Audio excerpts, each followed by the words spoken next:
இந்த கட்சிகளால மக்களுக்கு அதிருப்தின்னு இருக்கு. நீங்க சொல்றீங்களா, திருப்தியான ஆட்சி, நிறைவான ஆட்சி, நல்லாட்சி அப்படிங்கிறது வெறும் சொல்லாட்சியில தான் இருக்கும். இவங்களுக்கு தெரியாது, செய்ய மாட்டாங்க.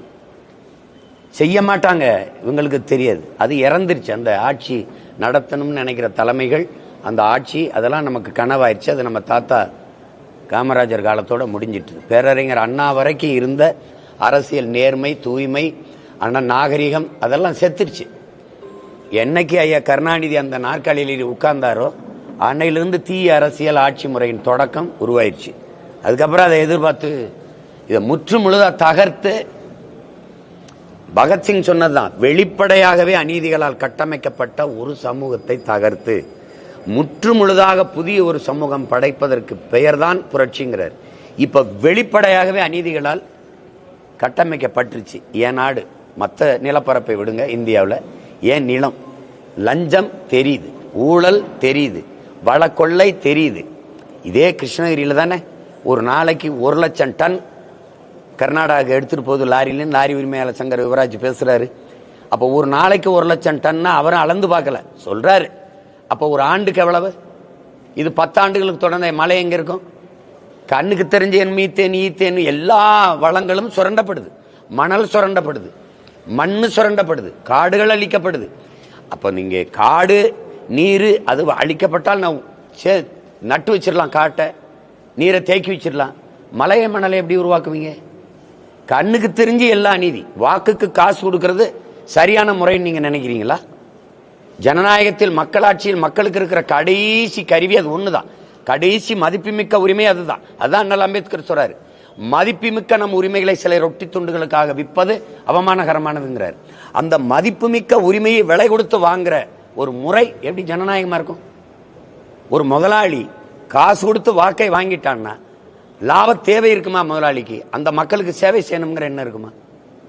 அப்ப இந்த அமைப்பே தப்பா இருக்கு. அப்ப எல்லா இடங்களுமே அநீதி. பள்ளிக்கூடத்துக்கு பிள்ளை அனுப்ப முடியாது, அது ஒரு பையன் தொந்தரவு பண்ணல, வாத்தியாரே தொந்தரவு பண்றாரு.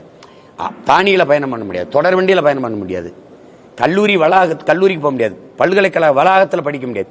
எல்லாமே பிரச்சனை. நாடே எப்படி சொல்றது, வளங்கள் நிறைந்த நிலம், நீதி, அறம் இதெல்லாம் சார்ந்து வாழ்ந்த ஒரு நிலம் போதை நிறைந்த நிலமா மாறிடுச்சு. எங்க போதை இல்லை? மது கடைகள்ல மட்டும் இல்ல, வழிபாட்டு தலங்களின் வாசல்கள்ல, வளாகங்கள்ல, பள்ளி கல்லூரிகள் வளாகங்கள்ல, அது தின்பண்டம் மிட்டாய் வடிவத்தில், இனிப்பு வடிவத்தில், என்ன சொல்றது, கஞ்சா சாக்லேட் விற்குது. என்னுடைய சகோதரர்கள், என்னுடைய உறவினர்கள், என்னுடைய தம்பி தங்கைகள் எல்லாம் அதில் வேலை பார்க்குற பிள்ளைகள், பள்ளிக்கூட ஆசிரியர்களா, எல்லா பிள்ளைகளும் இந்த கஞ்சா, இந்த போதை, இனிப்பு, இந்த மிட்டாயை சாப்பிட்டுட்டு வருதுங்க. பெற்றோர்கிட்டே நம்ம புகார் அளிக்க முடியல. கண்டிச்சா என் பிள்ளைய நீ எது கண்டிக்கிறான்னு கேட்குறாங்க. அவங்க இப்போ இது எப்படி சரி பண்ணுறதுன்னு நம்மகிட்ட முறையிடும்போது ரொம்ப கஷ்டமாக இருக்குது. நீங்கள் பார்க்கலையா, டாஸ்மாக் கடைகளில் சீருடையோட பிள்ளைகள் போய் வாங்கி குடிக்கிறது, சின்ன சின்ன குழந்தையெல்லாம் குடிக்கிறத பார்க்கலையா? மது குடிக்கிறது, இந்த மாதிரி இதெல்லாம் ரொம்ப இப்போ ஒரு தகுதியாக மாறிட்டதை நீங்கள் பார்க்குறீங்க. இப்போ அந்த மாதிரி சமூகம் ரொம்ப தப்பாயிருச்சு. நீங்கள் இப்போ பார்த்தீங்கன்னா புஷ்பான்னு ஒரு படம் ஓடுது. அந்த படத்தில் செம்மரக்கட்டையை வெட்டி விற்கிறது தப்பு. ஆனால் வெட்டி விற்கிறது, கடத்துற கதாநாயகன். அதை தடுக்க போராடுற காவல்துறை இருக்காங்க, அவன் வில்லன். அந்த வில்லன் தற்கொலை பண்ணி செத்துறதா படம் வருது. அப்ப நல்லவன் நேர்மைக்கு இந்த குற்றத்தை தடுக்க போராடுகிற காவல்துறை தோத்து செத்து போகுது. இந்த குற்றவாளிகள் அவன் கதாநாயகனா சமூகத்துக்கு போற்றப்படுறான் அப்படின்னா எப்படி கட்டமைக்கப்படுது சொல்லுங்க? எப்படி கட்டமைக்கப்படுது? அரசு அறிவை வளர்க்கும் கல்வியை தனியாருக்கு விற்க கொடுத்துருச்சு, உயிரை காக்கும் மருத்துவத்தை தனியாருக்கு விற்க கொடுத்துருச்சு, சாலை ஓடுதல் பராமரித்தலை தனியார் கொடுத்துருச்சு, ஒரு இடம் விட்டு இடம்பெயர்ற போக்குவரத்தை தனியார் கொடுத்துருச்சு. அது விண்ணூர்லிருந்து தொடர்வண்டியிலிருந்து எல்லாம். நாட்டின் பாதுகாப்பு ராணுவத்தையே தனியார்ட்ட கொடுத்துருச்சு. 100 விழுக்காடு அந்நிய முதலீடை கொண்டு வரலான்னு. சீருடை ஒருத்தன் தைக்கிறான், உணவு ஒருத்தன் பரிமாறான். உங்களுக்கு விளங்குதுன்னு நினைக்கிறேன். எல்லாமே போயிட்டுது. இது எல்லாத்தையுமே கொடுத்துருச்சு இந்த நாடு. மின் உற்பத்தி விநியோகம் தனியா இருக்கு, சூரிய ஒளி மின்பூங்கா தனியா இருக்கு, காற்றாலா தனியா இருக்கு, எல்லாம் தனியா இருக்கு. ஆனா சாராயம் மட்டும் அரசு விக்குது அப்படின்னா எவ்வளவு பெரிய கொடுமை இருக்கு பாரு. இது அநீதின்னு நீங்க நினைக்கிறீங்களா இல்லையா? எந்த ஒரு வேலையாவது பணியிட மாற்றமா, பணி நியமனமா, இல்ல பணி உயர்வா, பணம் கொடுக்காம உங்களால சாதிச்சிட முடியும்னு யாராவது சொல்லு. நேர்மை. கோயில் கருவறையில இருந்து கல்லறை வரைக்கும் காசு இருக்கு. நீங்க சிறப்பு தரிசனம் வேணுமா காசு கொடுக்கணும், நீங்க பிரசவ அறையா காசு கொடுக்கணும். அப்ப எல்லாமே பணம் பணம் பணம்னு. இது எப்படி சொல்றது, சகிக்க முடியாத ஒரு அநீதி. இதைத்தான் பகத்சிங் சொல்றான். விடுதலை இந்தியாவில் இல்ல, அடிமை இந்தியாவில் சொல்றான். வெளிப்படையாகவே அநீதிகளால் கட்டமைக்கப்பட்டுருச்சு. உங்களால ஊழல் லஞ்சம் இருக்குன்னு தெரியும், தடுக்க முடியுமா? உங்களால வழக்கொள்ளை இருக்குன்னு தெரியும், தடுக்க முடியுமா? முடியல பாருங்க, முடியல. அப்ப என்ன செய்யறது? இந்த சமூகத்தை தகர்க்கணும்டாங்கிறான். புதுசா வேற சமூகம் கட்டணும். ஒரே தீர்வு புரட்சி தான், ரெவல்யூஷன் தான். அது ஒன்னாலதான் தலைகள் மாற்றத்தை ஏற்படுத்த முடியும். சீர்திருத்தம் வேற, புரட்சி வேற. சீர்திருத்தம் என்பது இந்த கட்டடத்துக்கு வெள்ளை அடிப்பது, இந்த ஜன்னலை மாத்தி வேற ஜன்னல் வைப்பது, இந்த கதவு சரியா இல்லைன்னு மாத்திட்டு வேற செப்பனிடுவது சீர்திருத்தம். இந்த கட்டடத்தை இடிச்சிட்டு வேற கட்டடம் விருப்பம் போல நல்ல கட்டடம் கட்டுவதுங்கிறதான் புரட்சி. இங்க எல்லாமே தப்பா இருக்கு இந்த அமைப்பு. நான் அமைப்பு தப்புங்கிறேன், அதை ஐயா ரஜினிகாந்த் போன்றவர்கள் சிஸ்டம் ராங்குங்கிறாங்க ஆங்கிலத்தில். அதுதான் இங்க இருக்கிறது. இந்த முறையில் நல்ல அரசியல் என்பதோ நல்ல ஆட்சி என்பதோ கனவிலும் கனவு. இது சாத்தியம் இல்லை. அப்போ ஒண்ணுதான், இலங்கையில வந்தது, பங்களாதேஷில் வந்தது, இங்க வரும். வருமானு கேட்காதீங்க, வருது, வரும், காத்திருங்க. இந்த பக்கத்தில் இங்க நடந்தது, அது ட்ரெய்லர் தான்.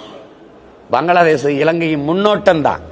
ஆனா மெயின் பிக்சர் இருக்குல்ல, அது இங்கதான் ஆரம்பிக்க போகுது. ஏன்னா அது ஒரு மாநில அளவு தான், அது ஒரு மாநில அளவு தான்.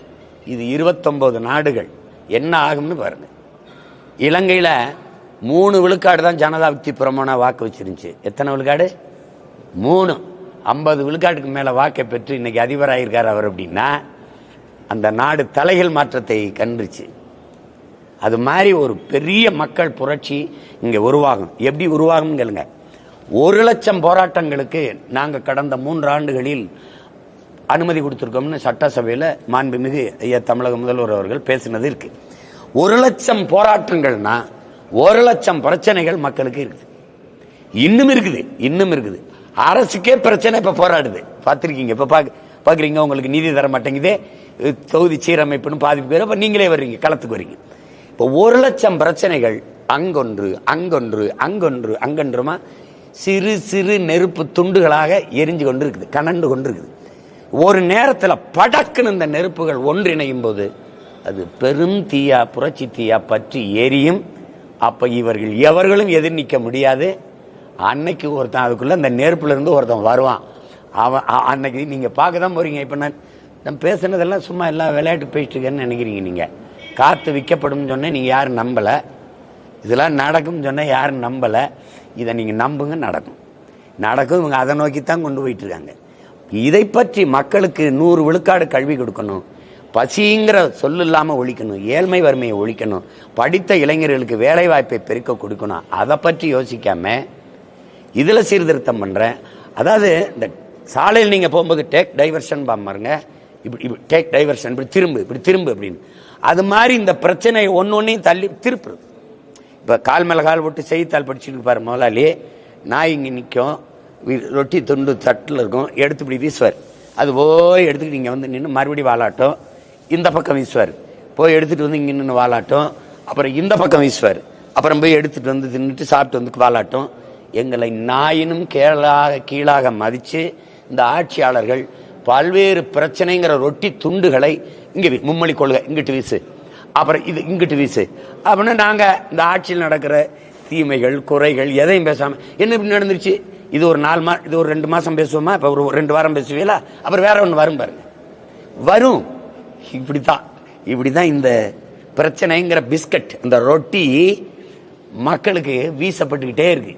அது ஒவ்வொரு தடவை இந்த ஆட்சியாளர் சோகமா, ஹிட்லர் சொல்றான்ல, எப்பவும் மக்களை 24 மணி நேரமும் பதட்டமாகவே வைத்திரு, அப்பதான் அவன் ஆட்சியில் என்ன நடக்குதுன்னு சிந்திக்க மாட்டான். அவன் எங்களை பதட்டமாவே வைத்து கொண்டிருக்கிறதுக்கு தான் இந்த அதிகாரம் செயல்படுது. அதை தகர்க்கணும்னு நான் நினைக்கிறேன். நீங்க என்ன செய்யலாம்னா ஒரே வழிதான், வாங்க புரட்சி செய்யலாம்.